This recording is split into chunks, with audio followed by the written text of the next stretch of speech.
It's that time of year again where we take a look back at major stories of 2023. And here's a look now at some of the stories that dominated the headlines locally over the last 12 months. This year, many stories made local and even national headlines. The first one being a Bakersfield native, Kevin McCarthy, becoming Speaker of the House. It took 4 days and the longest vote in 163 years, but eventually he was elected the 55th Speaker of the House in January. The next Speaker of the 118th Congress, Kevin McCarthy. But it did not last long. In October, Florida Representative Matt Gaetz led the charge to oust him. Gaetz' efforts were ultimately successful, making McCarthy the first speaker to be removed from office in U.S. history. The office of Speaker of the House of the United States House of Representatives is hereby declared vacant. I will not run for Speaker again.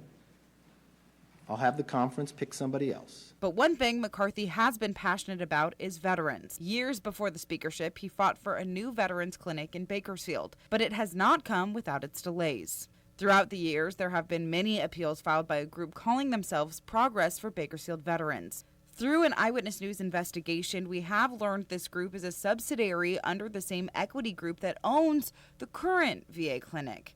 At the end of November, the City Council finally approved the project, meaning that it has passed the final step. The only way they would be able to delay it once again is to file a lawsuit, which would need to be filed by the end of December. McCarthy also made headlines on the small screen. Former NFL quarterback Colin Kaepernick was behind a documentary released on Hulu called Kern County. 911, what is your emergency? There's all kinds of gunshots down the street from my house. The goal of the documentary was to bring light to homicides and excessive force by law enforcement in Kern County. Colin Kaepernick posting on Twitter saying it is a true crime thriller we made set in Kevin McCarthy's district, the highest homicide rate, the most crime, the most police executions. Welcome to Kern County. The Bakersfield Police Department released a statement saying the topics in the docuseries are serious in nature. Loss of life, regardless of circumstance, is tragic. In the history of the Bakersfield Police Department, there have undeniably been isolated incidents of corruption. Those involved have been held accountable. This documentary wasn't the only incident causing outrage in our community. Target creating a policy at their location at the Valley Plaza Mall where teens without an adult were not allowed inside after 4 p.m. An employee at Target told us the policy was put in place because there was too many fights, thefts, and teens in the stores. But some parents and teens were upset, saying a sign should have been posted. It really rubs me the wrong way, knowing that my teens were targeted because they're teens. A lawyer did confirm with us that although that would be the courteous thing for Target to do, it's not legally required. At the same mall, there was a violent dispute over French bulldogs. On August 2nd, police say a woman was shot while trying to sell the dogs. We later learned through court documents that those dogs were allegedly stolen.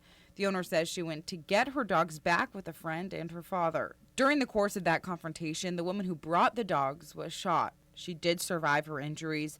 The dog owner's friend and father are facing charges in connection to the shooting. Convicted rapist is back behind bars after being accused of kidnapping a woman.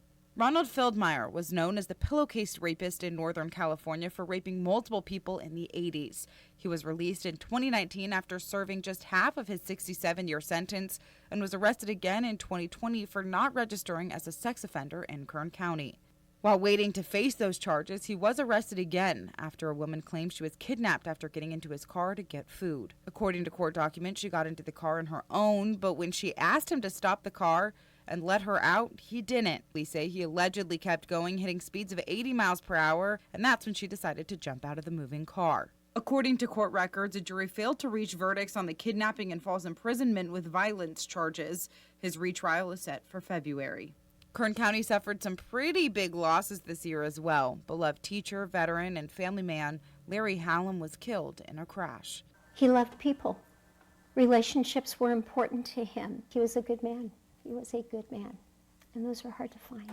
Police say Marquine Joaquin Qualls was above the legal alcohol limit when he ran a red light on White Lane and Old River Road. Qualls is charged with murder, gross vehicular manslaughter while intoxicated, and assault with a deadly weapon. Moving over to Chester Avenue, where a collision caused major damage to a Bakersfield staple, the Big Shoe.